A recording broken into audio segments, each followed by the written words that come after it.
This episode of On the Beat is brought to you by Ingles. Shop online with Ingles Curbside Pickup. New curbside stores opening every week. Please welcome Mike Griffith.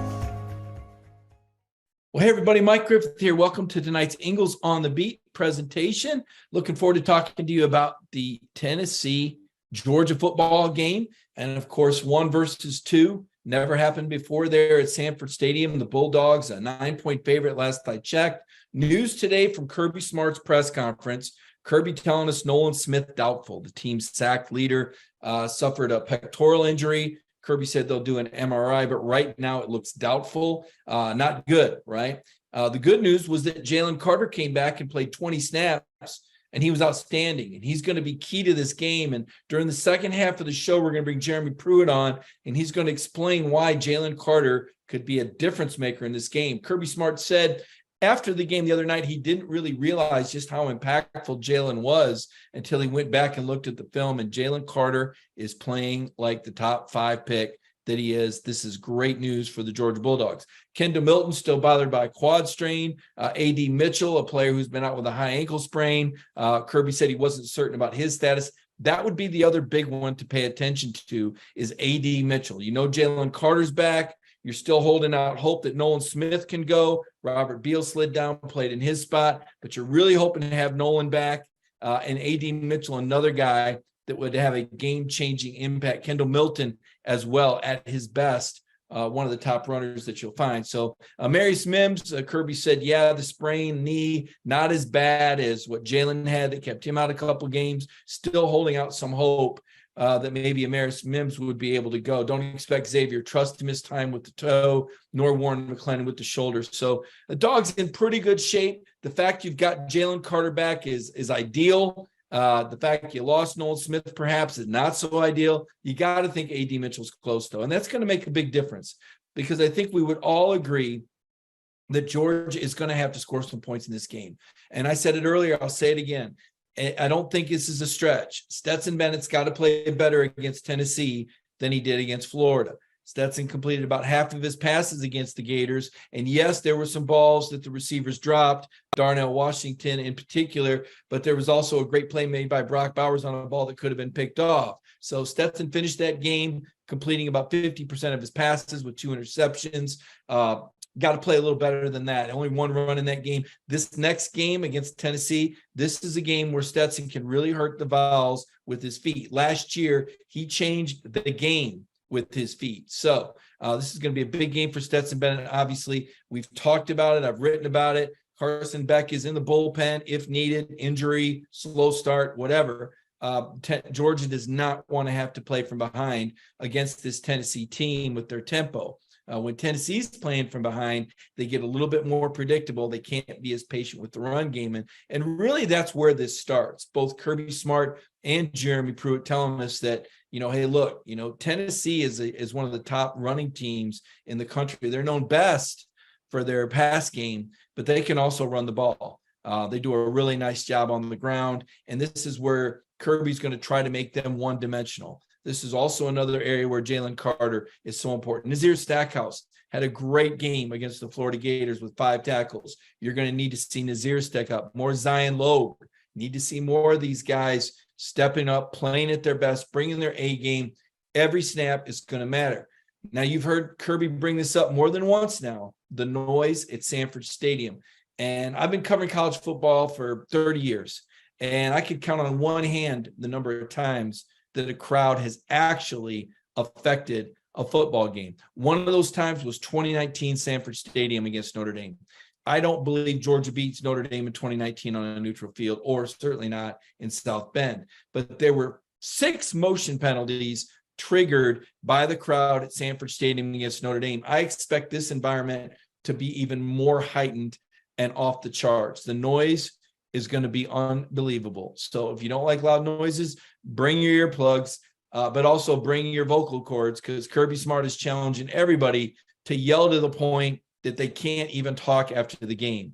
And he's not just saying this, for aesthetics. Like, this will really affect Tennessee and their ability to communicate on offense. They like to do different things at the line of scrimmage once they see what the defense is in. When they're not in hurry up mode, or when they're in third down situations, or after an incomplete pass, they'll try to read the defense. And Hendon Hooker, a very experienced quarterback, a very capable quarterback. There's a lot of continuity on that Tennessee coaching staff, and there's a lot of comfort with Hendon Hooker and these receivers, and even the offensive linemen. I was in Knoxville earlier today for their press conference, and Jerome Carvin, one of the offensive guards, said, there's little tricks that the linemen use to get back on the ball before the defense, right? Because the defense is all swarming to the ball, right? Playing through the whistle. Well, the offense, once they've thrown their blocks and the plays downfield, they start to run to get set up for the next play. That's one of their little secrets of how they're snapping the ball off once every 14 and a half seconds, which is the fastest pace in the country. Kirby Smart defenses have done a pretty good job against these hurry-up teams in the past, but a lot of that has to do with forcing incompletions and putting them in tough down and distance situations where they're not in such a hurry. So first down is going to be very important.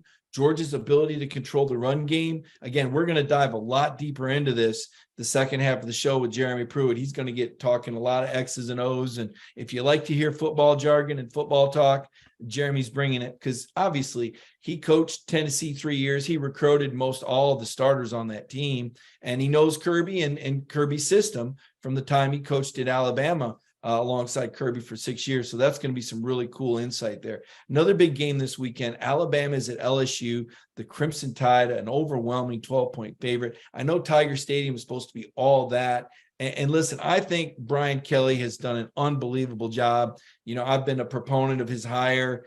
I think he's very underrated. I know that he wasn't exactly well received, but the guy's doing a great job. And even if Brian Kelly and LSU loses to Alabama, I still think LSU's on the comeback trail with the amount of talent in that state, his coaching acumen, and he'll be able to bring some other guys in there and kind of really build that culture, develop that staff to where he wants it to be. Remember, a couple key coaches of his stayed at Notre Dame, not doing so well this year. But Brian Kelly, I think, doing a great job. Jaden Daly is a good quarterback, but he's not good enough to beat Alabama. And that's something that you definitely want to watch. That's going to be an interesting game. Kentucky at Missouri. Here's another contest that you just kind of wonder about. I mean, Kentucky just got thrashed at Tennessee, 44-6. Didn't see that coming. Will Levis, 3 interceptions, less than 100 yards passing. I mean, that really kind of put Stetson and Georgia on notice. They did that to the Kentucky offense with Chris Rodriguez, the SEC's leading returning rusher. He never really got going either. But now they go to Missouri. This is a tough Missouri team. Missouri went in and beat South Carolina and snapped a 4-game win streak. Carolina hadn't lost since Georgia went in there, beat them 48-6 earlier this year. So Missouri's showing some bite. That's going to be an intriguing game. Kentucky trying to get a little momentum. They'll be seeing Georgia a couple weeks down the road. Mississippi State, of course, is the team on deck. Florida at A&M. Now that's intriguing. A&M, a 4-point favorite. The Gators thinking they found something in the second half, trying to build off that 17-point, splurt that they had against Georgia in the third quarter. A&M now has lost 4 games in a row under Jimbo Fisher. I didn't think that was possible. But Lane Kiffin and the Rebels able to beat them 31-28 last Saturday night. And how about Lane Kiffin trolling Jimbo Fisher after the game? When Cole Kubelik asked him, what Halloween costume might you wear? He said, maybe I'll go dressed as the Joker, making a reference to Jimbo Fisher, calling him and Lane Kiffin clowns. Well, Kiffin wasn't done yet. He goes on Twitter, uses his dog's Twitter to troll Jimbo more and about this whole clown comment, won't let it go. And, I just don't know if Jimbo Fisher is the kind of guy you want to mess with. I mean, he's pretty angry. And at some point, Lane Kiffin's going to cross paths with him again, maybe at spring meetings next year, presuming that both coaches are still in the SEC. One coach who won't be is Brian Harsin. He was fired earlier today. I don't think this is really shocking news. I think we were all kind of waiting. What's interesting about this is that the Mississippi AD is, reportedly going to go there and be the new Auburn AD. So why are you firing this guy the week of the Mississippi State Auburn game? The timing just seems awkward, curious to me. You just kind of wonder, well, what does that what happens with Mississippi State next? You bring in a new AD. What does this do for Mike Leach's job security? Do you think Mike Leach has done a great job there? Has he done a good enough job? Or will the next AD maybe want his own guy? So anytime you see a change like this, whether it's coaching or AD, you got to wonder what the domino effect is going to be. So Brian Harsin out. Early report, you saw Brenton Cox was dismissed from Florida. I know that Brenton started his career here and left and went to Florida after right before the 2019 season. Of course, he sat out in 2019, didn't play till the COVID year, but I was a little disappointed. And I know a lot of Georgia fans, didn't necessarily appreciate Brenton's talk on Twitter and him poking fun. But, the Brenton Cox I met with last Wednesday struck me as a very, humble guy that, grew up in a Georgia family, and his dad's a big Georgia fan, and he's just having fun with former teammates and, maybe not realizing, just how uptight, he was making some people. But I think he was poking fun at former teammates and having fun with it. But for whatever reason, now he's been dismissed from the Florida football team. Billy Napier making that announcement earlier. Like I said, kind of feel bad for the guy in that sense. You never want to see anybody's future get derailed. You hope that maybe Brenton can, get a free agent workout or still do some things postseason. Or maybe he comes back and plays another year somewhere. I know he's got another year of eligibility left, so that's something to watch. Brenton Cox, obviously the Gators were unable to stop the Georgia offense. Really, Georgia only stopped themselves. Talking with Stetson Bennett after the game, he said, turn the ball over. Kenny McIntosh got stripped from behind. Stetson underthrew Dejon Edwards, says, I should have checked it down to Darnell.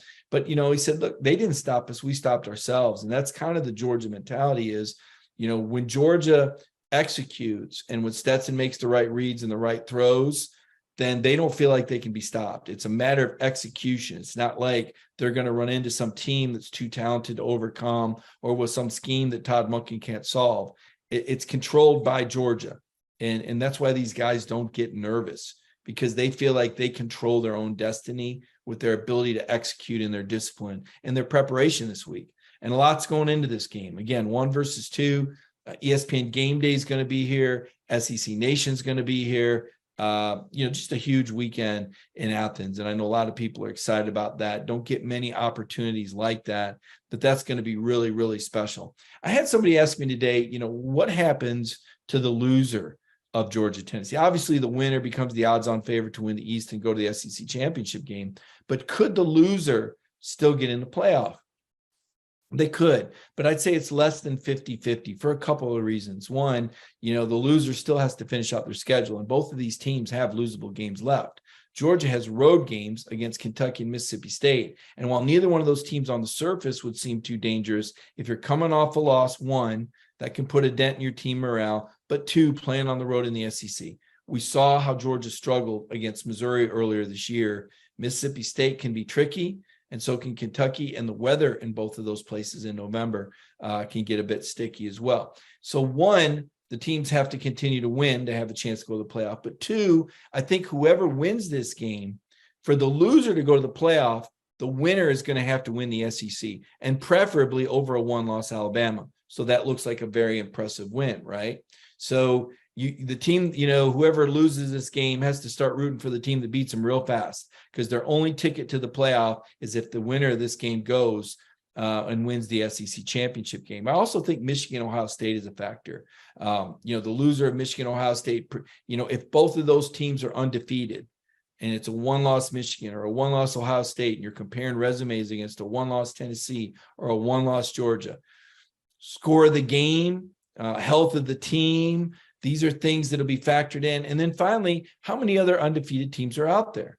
Does TCU stay unbeaten? Does Clemson stay unbeaten? What are we looking for in terms of the number of slots? Are we looking for, the best one-loss team? Is there a one-loss team that wins a conference championship game? How would you measure, a one-loss Oregon that wins its conference championship versus a one-loss Tennessee, right? Would you just compare scores to Georgia? I'm not so sure that would be fair. Oregon played them the first weekend of the season. So there's a lot to think about. Tomorrow night, Tuesday night, 7:45, they're going to announce the college football playoff ratings. This is different than the polls and the Football Writers poll that I vote in.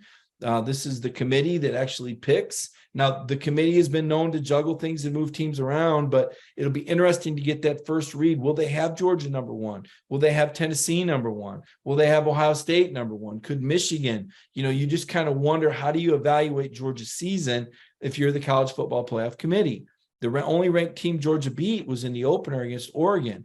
Now, you could say, well, Tennessee's got a more impressive resume because they beat more teams. But I'd say, well, there's only one common opponent, and Georgia was more impressive against Florida at a neutral site than Tennessee was against Florida at home. So for every argument, there's kind of a counter argument, and you just kind of wonder what the consensus is on the first rankings. Again, the first rankings don't mean anything. It's those final rankings after the conference championship games. It'll determine the 4 playoff teams, and then they'll slot the teams into the New Year's Six. So a lot going on in the next few days. Obviously, a lot of news already. There'll be more news later in the week. I've done some stories. The Stetson Bennett story, we talked about him. Did a story on the stock report, the players whose stock is soaring. And coming up now in just a few minutes, Jeremy Pruitt is going to break this game down deep, and you're going to want to stick around for that. Right after this, I want to take a moment now to recognize our sponsor, Ingles. All the things that Ingles does comes through for us.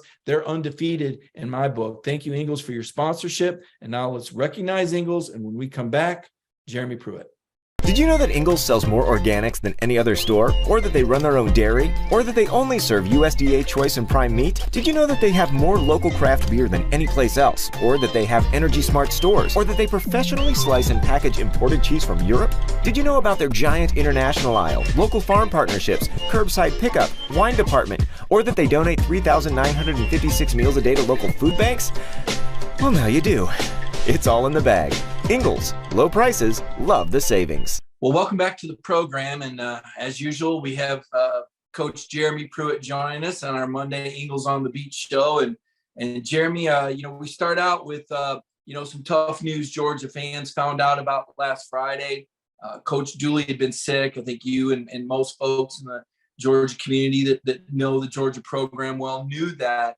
And yet it was still kind of hard, to believe, the Marine that, finally passed last Friday about 5:00. You had some time here at the University of Georgia. It seems like Coach Dooley knew everyone associated with the program. I guess I'd ask about maybe your dealings with Coach Dooley while you were at Georgia and your thoughts on Coach Dooley. Yeah, I had an opportunity to meet him a couple of times. And, for me growing up in the South, when you think about the SEC, to me, my thoughts, go straight to Coach Bryant and Coach Dooley, Coach Dye, kind of old heads that, built programs up. What Coach Dooley did at Georgia and the time that he put in there with him and his family, and just listening. I used to really enjoy listening to the stories of Coach Rick talking about when he first got the job, and how Coach Dooley helped mentor him, being a young head coach, and all the things that were going on. It was it's probably some of my most fond memories of being in Athens, was listening to those stories. I mean, it just a legacy that he's left there at the University of Georgia. And I've had an opportunity to work with Derek, and talking about his dad, and being a coach's son. So I know it's tough for the Dooley family and University of Georgia, but what a legacy that he left. Man, no doubt about it. They'll be playing on Dooley Field Saturday at 3:30. Before we look forward to Tennessee-Georgia game, want to recap last week's game, and then Tennessee just absolutely manhandled Kentucky. I guess 2 questions I have for you. One, you recruited most of the guys and coached a lot of these guys that are out there playing. Is there still any emotional connection, knowing the families like you do, having coached these players, seeing what they're doing? Do you take any, pride, or is the word for it when you see these guys growing into a team that's number 2 in the nation, 1, and then 2, I guess just your takeaway of just what a destruction that was at Kentucky. I mean, you just don't see Kentucky get pushed around like that very often. Yeah, I'm still in contact some with some of the families and players, and just really from an encouragement standpoint. It is, you want to see people that you have ties to, you want to see them have success, and it's been exciting for me to watch these guys grow as a team this fall, and put themselves in a really good position here with the college football playoffs and the SEC championship, and they got a great challenge this weekend. But you go back and look at the Kentucky game, it's kind of what we talked about last week. I felt like that, Tennessee would just score too many points. But I thought one of the things that stuck out to me in that game was to kind of continue to see some confidence on Tennessee's defense, and finding ways to get turnovers, playing fast, and I think you got to give the coaches there credit on the defensive side of continuing to call an aggressive game. And I think they've done that, dating back to the Alabama game. I know Alabama put a lot of points on them, but it wasn't because they sat back and waited. They were very aggressive in the game.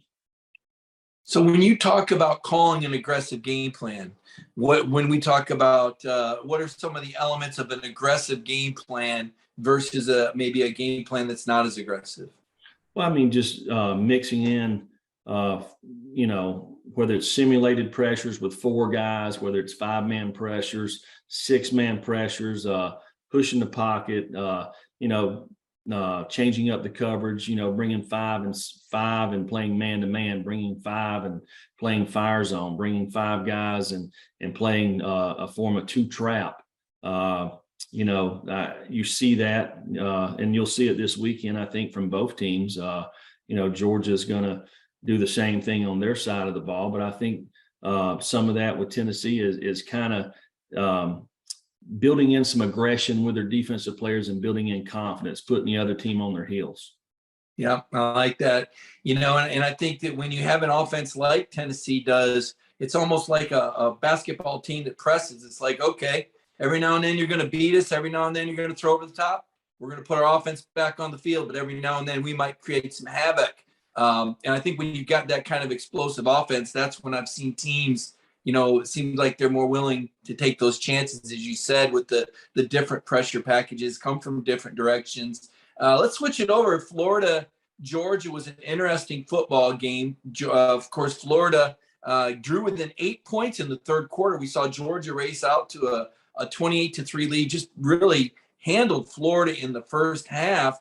And then the Gators scored 17 unanswered in the third quarter. What takeaways from that game? Well, I thought from the first half standpoint, I thought Georgia was about as impressive as any team I've seen this fall. But Georgia's still got a young football team in some areas, and it's easy. You jump out on a big lead like that, and it's easy to relax. And I think maybe there might have been a little bit of youth shown from that standpoint. But when Florida got it to 8 points, what'd you see? You saw Georgia take the game back over. And that's what good football teams do. It's probably a really good teaching moment for Kirby and his staff during that game. So, but I thought Georgia looked really, really good, especially early on in the latter part of that game. What do you think about Anthony Richardson? There seems to be a little bit of a jury out, for some. I mean, I look at this guy and I say, what an arm, what an athlete, pocket presence. You're obviously a pretty trained defensive eye. Who would you compare Anthony Richardson to? What would you say about Anthony Richardson's future? Well, I think he has a great future ahead of him. He's still got to develop in a lot of areas. I mean, to me, I kind of compare him to the quarterback at Tennessee. Hendon Hooker's 24 years old. How old is Anthony Richardson? Where are they at the same point in their career? I think a lot of times we as coaches, fans, everybody involved, the expectations that we put on these young players who have a lot of ability, we want it for them really fast, and sometimes it takes time. And I think I think he'll get a lot of development there with Coach Napier, and he'll continue to grow as a football player, and he'll be somebody that they can build their program around. I know Georgia fans kind of snickered when Billy Napier said he felt something turned around in the third quarter, but you've been in that situation, taking over a program that hadn't had a lot of momentum, and you were able to put together an 8-game winning streak at one point. And I don't know when you felt that turn, but moral victories. No coach ever stands up there and says that they want a moral victory. Certainly, players don't play for that. But does Florida take something away from the way they competed in the second half? Could that be a building block for Billy Napier and the future of their program? Well, as dominant as Georgia was for the first 30 minutes of that game, I think absolutely. You look, Georgia's got one of the best, if not the best football team in the country. And you look for a span of, 10, 12, 15 minutes there that Florida outplayed them. I mean, call it like it is. They outplayed them. So I think they can go back and look and say, okay, look at the things that we did here, and try to build upon that. I mean, so Florida very easily could have just threw in the towel and said, that's enough at halftime, but they didn't. They responded, which I think it says a lot about the direction of their program. Yeah, it really does. In fact, you and I were talking earlier, and you were a little, I don't know, surprised the right word, but Missouri goes into South Carolina where Beamer's won 4 in a row and seems to have a lot of momentum, Jeremy. That, every team, we just take it for granted that everybody's, all in 100 all the time, but there becomes a reality. And, you've coached a long time against teams when you've kind of seen, this team doesn't look quite like they did a month ago before they lost 3. What does that say about Eli Drinkwitz? I kind of wondered about the future of the Missouri program, and heck, they got a game left with Tennessee. I mean, they were up on Georgia by 10. I never know what to make of Missouri football, it seems. I don't know what I'm going to get from week to week, but they seem to show up this week in South Carolina. Well, I think it was, to me, I think more about South Carolina when you look at they had an opportunity, and you got to give Missouri credit for coming there and getting a couple of turnovers and finding a way to win on the road in the SEC, which is not easy. But you look at South Carolina, it was a great opportunity for them to put 5 wins in a row. That's hard to do in any league. And it's an opportunity that they let slide by. So it'll be interesting this week. South Carolina plays Vanderbilt, and they don't need to let Missouri beat them twice.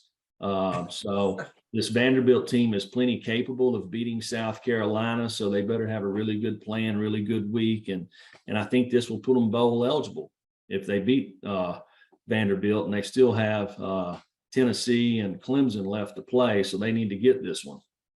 You know what? You're absolutely right. And as for Vanderbilt, they took Missouri right to the very end. Now, Georgia stomped them pretty good, but when those Vandy boys decide to show up, they're not too shabby. A couple programs we know are going to show up this weekend. Alabama at LSU under the lights at Tiger Stadium. These teams have had a bye week, so we say bye week, and well, what does that mean? You want to get some guys healthy, but you want to do some one-on-ones. I mean, kind of give me an idea, like what is the kind of the overarching theme of a bye week as a head coach, assistant coach? What are some things that happened, do you think, during this bye week for Alabama LSU? Well, I know for particularly Alabama, they're going to work on themselves and kind of go back to some fundamentals and do good on good. They're going to pick out some future opponents, some things, whether it's Auburn. I'm not sure who else is left on their schedule, but they'll Ole Miss. Ole Miss, there we go. Auburn, Ole Miss. So they'll work on those 2 opponents. They'll get a head start on LSU. So and they'll try to get healthy. So that's I know that's what they'll do in Tuscaloosa. I'm not very familiar with what'll happen in Baton Rouge, but I'm sure it'll be something similar.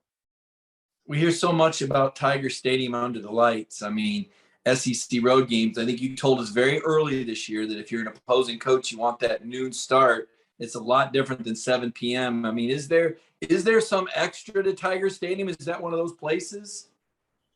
Well, I can tell you at night that it can be a rowdy place. It's a tough place to win. It's a tough place to operate. And it'll be interesting in this game. If you look at LSU's 2 losses to Florida State and to Tennessee, they got off to very poor starts in the game. And so it'll be important for them in this game to get off to a good start.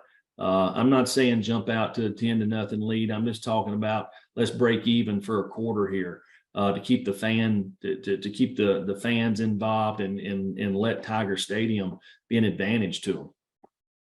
You've been on that side of the fence as a defensive coordinator. We always hear so much about the other team having so many plays, pre-written, before the game. They know what they're going to do.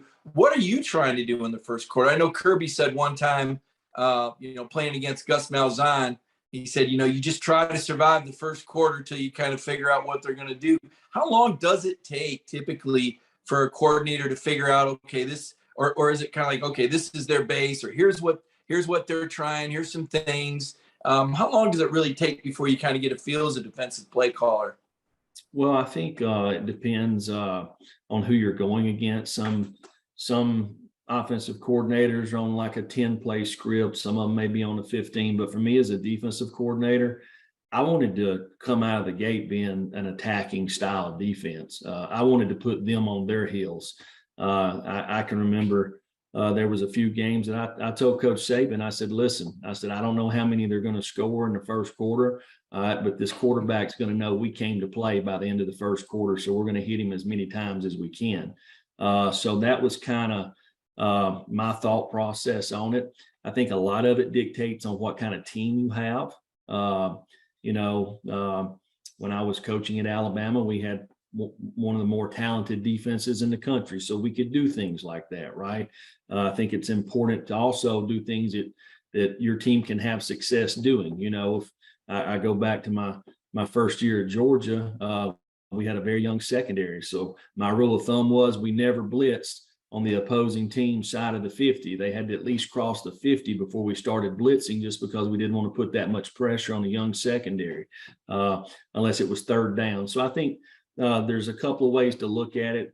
Philosophically, I know for me, I like to be the aggressor, but you also have to understand who you're playing with and play to the strengths of your team. I'll ask you this, and I know LSU's talented, and for the most part, we look around the Southeastern Conference and we see some pretty trusted, proven coaches at each stop.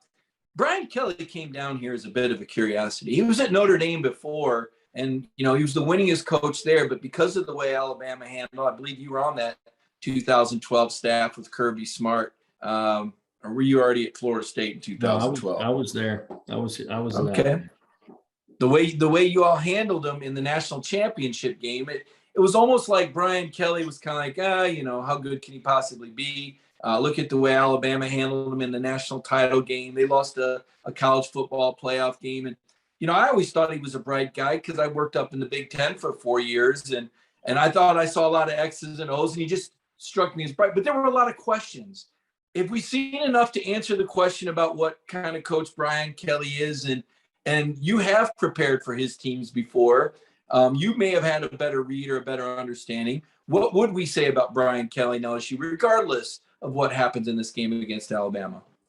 Yeah, I was a little shocked when he took the job, going from Notre Dame to LSU. But then when you listen to his press conference and the reasons that he wants to win a national championship, and he feels like he's got a better chance at LSU. And if you look over the last 20 years, Coach Saban, Coach Miles, Coach Ogeron, it's 3 different coaches that have won national championships in Baton Rouge. There's a lot of high school talent within that state.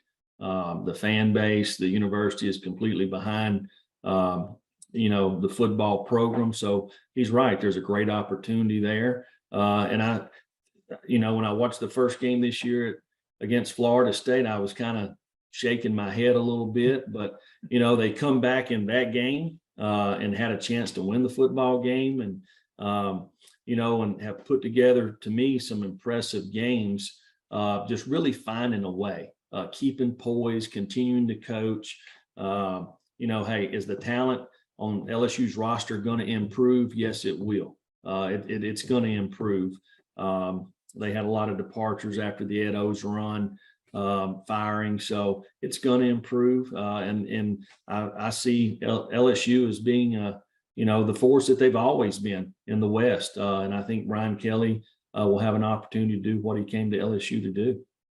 how long does it take? And I know it varies from place to place, but when you come in as the new head coach, and you've been through this and you've been on new staffs, but how long does it take to kind of get that culture? I mean, the first year, it seems like there's a lot of moving pieces, right? We're watching what's happening in Florida with Billy Napier, and he's trying to, as I said, he's the Nick Saban starter kid, I call him. He's trying to bring the Alabama system to Florida. I'm still not exactly convinced it's going to work down there like it has other places. But how long does it take before you can say, yeah, this is my culture? Because on the one hand, I've heard Derek Dooley use the phrase year zero, but on the other, I've heard Steve Spurrier tell me that just a bunch of excuses. If you're a good coach, you ought to be able to go out there and win. What's the reality? Probably somewhere in between, I'm guessing. Yeah, I don't know so much about culture. I think if you look at, I mean, hey, there's so many changes in college football every year. There's a lot of comparisons, right? To me, you look and see, what did you inherit? You know, so when Lincoln Riley inherited the Oklahoma team from Bob Stoops, it's a pretty good deal, right? You know, when Coach Day inherited Ohio State from, you know, Urban Meyer, it's a pretty good deal. You know, I think when Urban Meyer followed, who was it he followed at Florida? Crap. That was Illinois' coach. There was a lot of talent. Ron Zook and Mike Loxley were on that staff. They had recruited a lot of really good players in there. Hey, when Kirby went to Georgia, he inherited a lot of really good players. Now, how long does it take for the program to take on the personality of the head coach? I think that probably varies based off maybe support, maybe the type of leadership you have within your team. So it's tough to compare every single job to another one, because there's all kind of different circumstances involved. Yeah, no doubt about it. And I guess I didn't plan on going in this direction, but here we are. We're kind of circling back to the beginning. You know, as I said, you've recruited most of this Tennessee team. Josh Heupel's having success. You're pleased for the kids in it. We've had John every week. I think you've spoken as well about Josh as anybody. I always wonder when you hear about a coach say, well, you know, we didn't necessarily have the personnel. A lot of these guys that Heupel, you know, Jalen Hyatt was the guy you recruited. You ran a pro-style system. They run this wide open spread, and yet that talent seems to translate. I guess that would be the question I would ask about, you know, how difficult is it when you inherit guys that maybe you wouldn't have picked that guy, not because he's not good, but because he doesn't fit your style, versus taking guys like Kirby had with Chubb and Michelle and being able to make it work in your system. Yeah, I think especially offensively, starts at the quarterback position, right? I'll be the first to tell you that when Hendon Hooker signed with Tennessee, I had no idea how good he could possibly be. And Josh has done a fantastic job to develop him. He fits the system that they run. And hey, I did know that there was good young wide receivers and a good core skill position and O-line coming back offensively. So, you know, and I think they've obviously taken it and run with it, right? I mean, they're scoring points almost, I mean, probably more so than the 2019 LSU team.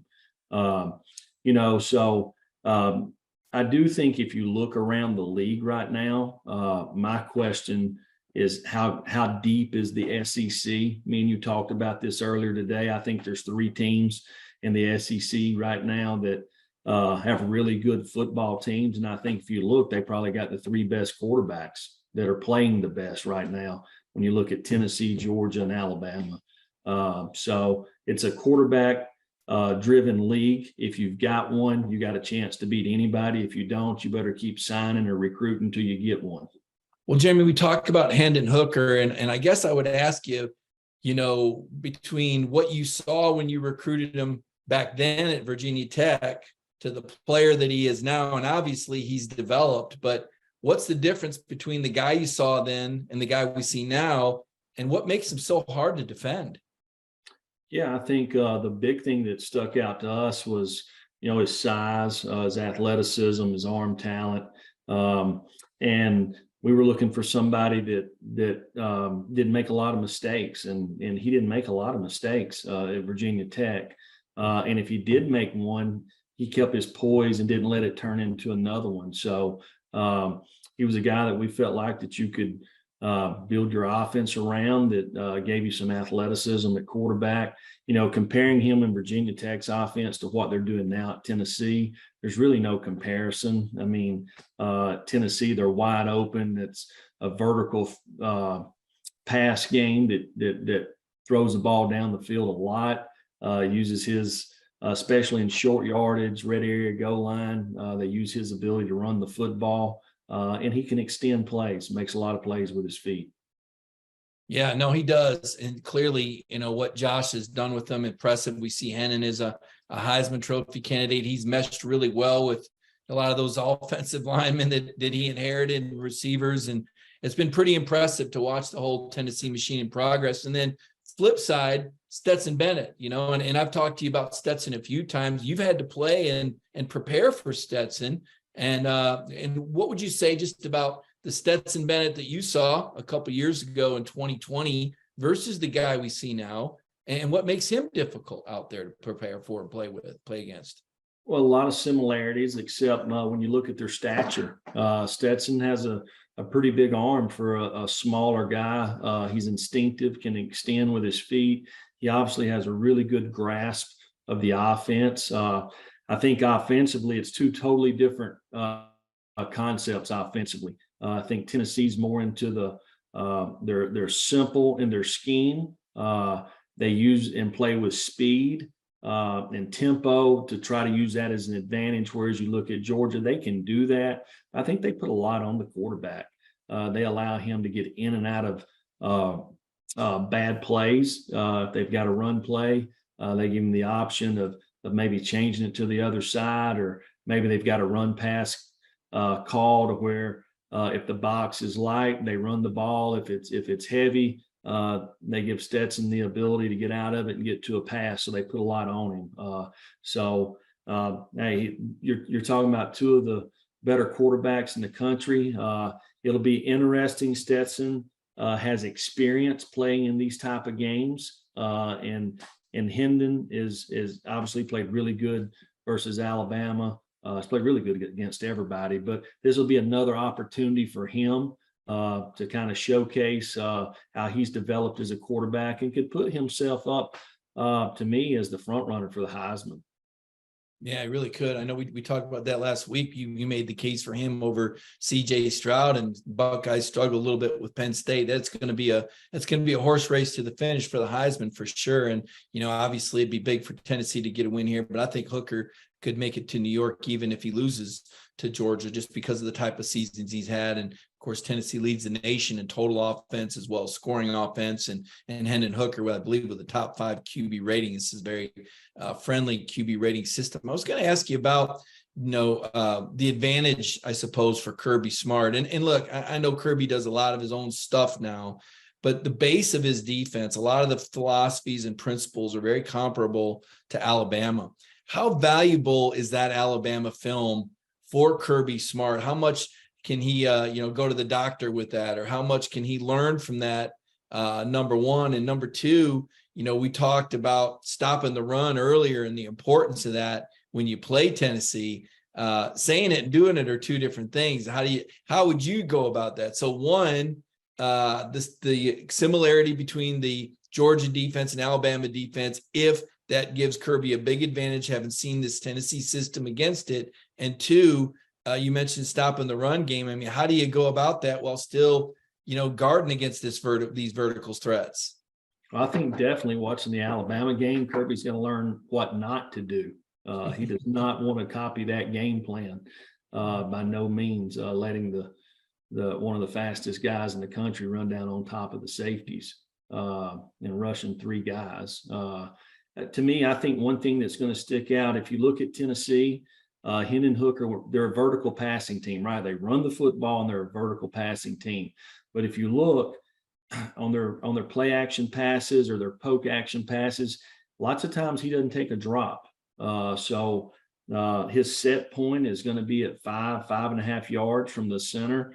I think you got to create one-on-ones. And if you do that, I look for Jalen Carter, and no, I'm not taking away anything from anybody from Tennessee, but this guy's one of the best interior D-line pass rushers in the country.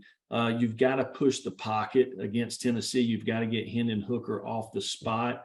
I think with the splits of the wide receivers that Tennessee plays with, it's tough to bracket the guy with a star or nickel inside out. He's going to have to be outside in, which to me, therefore, you got to use that as an opportunity to double the slot guy and double somebody else. But it also, you're lined up in leverage to where you can bring your 5-man pressures and condense the pocket and push the pocket and make Hendon throw, maybe getting off the spot. So there's going to be some one-on-ones down the field. We said last time in the Alabama game where the official is going to let them play. We thought that might come in, be a factor in the game. It could possibly be a factor in this game. But I look for Georgia to have a really good plan. Hey, I feel like Kirby Smart and his staff right now are the best defensive staff in the country, and going against the best offensive team in the country right now. So it ought to be a great chess match. I'm looking forward to watching it. But that's what I see. I see some 5-man pressures mixed in with 4-man rushes, and I see Georgia adding on to the running backs. If they're playing man-to-man, they're going to have quick add-ons to the running backs to try to fill up the pass rush lanes to keep Hendon Hooker from being able to get outside. Yeah, no doubt. You just get the feeling that Kirby's got to hit him. I'm trying to remember what game that Tennessee played this year. Look, Hendon Hooker's human. He gets hit a couple times, and it did slow him down. It did take him off his game. There were 2 or 3 possessions. I want to say, I don't know if it might have been the Florida game where he got hit. And it affects everybody. I mean, there's no shame in that. That's human nature. If a quarterback gets hit, it creates doubt. It's why you said you had game plans like that at Alabama, because you wanted that quarterback to know that he'd been hit. And, now there's a few. I still remember John Chavis telling me one time, Jeremy, about, Jay Cutler, before everybody knew who Jay Cutler was. I was doing the preseason All-SEC team for Athlon, and I said, hey, who are some quarterbacks you'd put on the preseason team? He said, that quarterback at Vanderbilt's pretty good. And I laughed. He said, what are you laughing about? I said, he plays for Vanderbilt. He said, let me tell you something, Mike. You can knock that joker down and he keeps getting up. And those are the guys you worry about. There are not many of them, and you've coached against them. You could probably 3 or 4 come right to mind for you.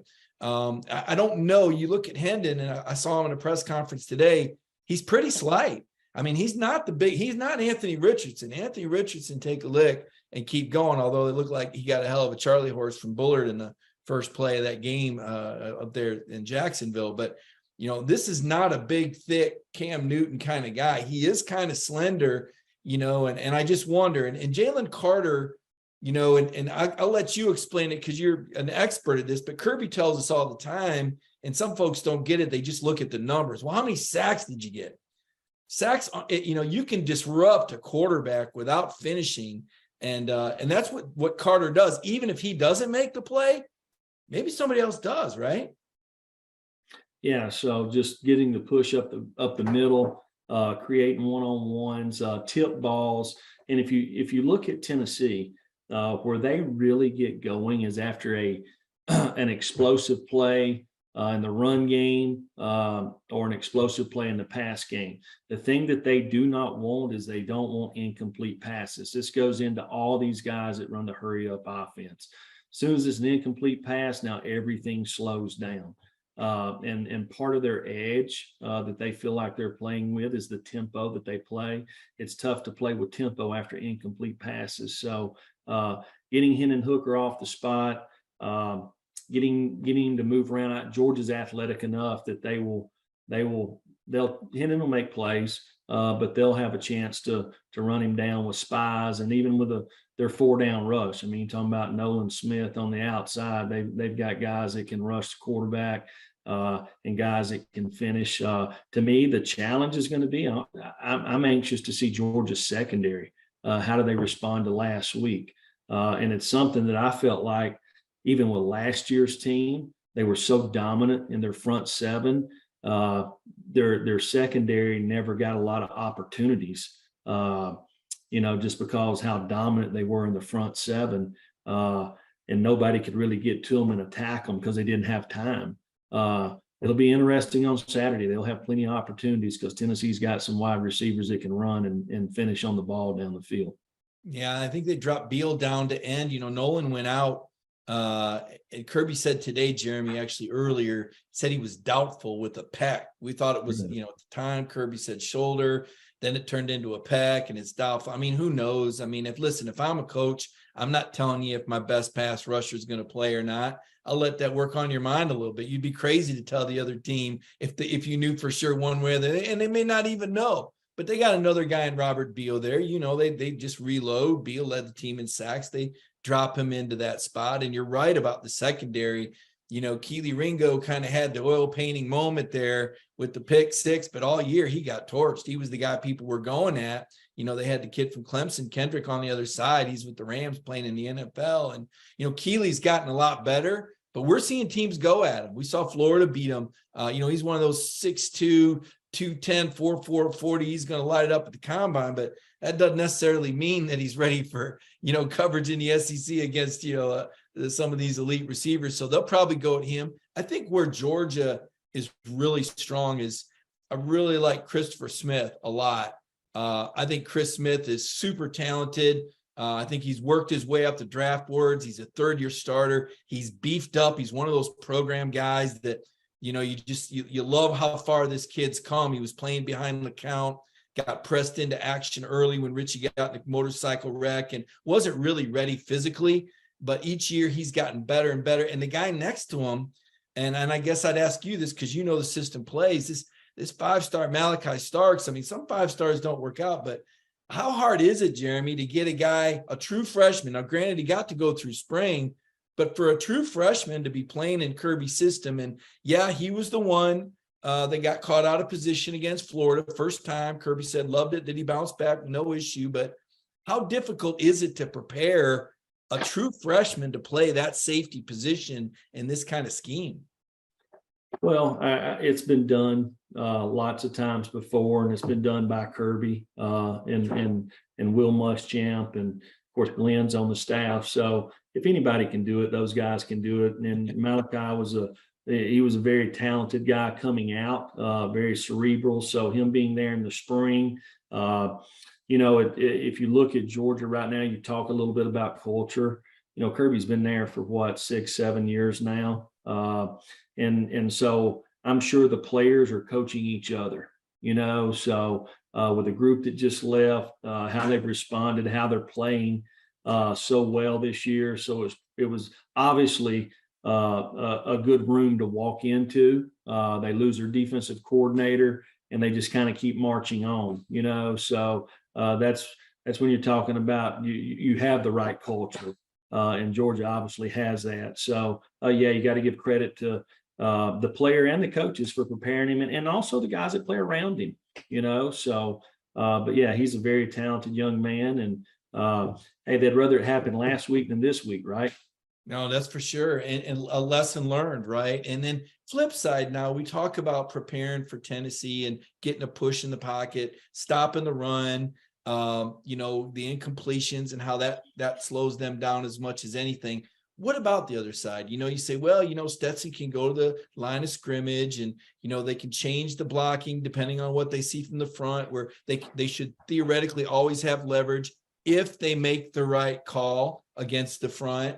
He can change run to pass. So you faced those kind of offenses before as a coordinator. I mean, how much cat and mouse is there and how dangerous is it? Because to me, it seems like you're playing chess real fast. And, sometimes you may guess right. Sometimes you may guess wrong, disguising. How quick do they snap it? Just seems like there's a lot going on. How do you attack? Because that's what you said you like to do. And that's probably what Tennessee is going to do. How do you attack an offense with a veteran quarterback that can change plays at the line of scrimmage so fluidly? Well, I think Tennessee's going to, I think Georgia's going to have an advantage there in the standpoint of, if you look at some of their pressures this year, it's almost like some of them have been a little bit telegraphed, especially if you play with a little bit of speed. and having the system, the Todd Monken system, where they allow the quarterback to change the protection, to maybe get them in and out of a run pass play, or change from one run to another run, I think gives Georgia an advantage. And I don't think the game's going to be too big for Stetson Bennett. He's obviously delivered in the biggest game in college football last year. So on the other hand, you're going to see Tennessee. You're going to see Hendon Hooker. They, especially on third down, or maybe when the clock is stopped and they're not playing with tempo, they like to look and see what you're in.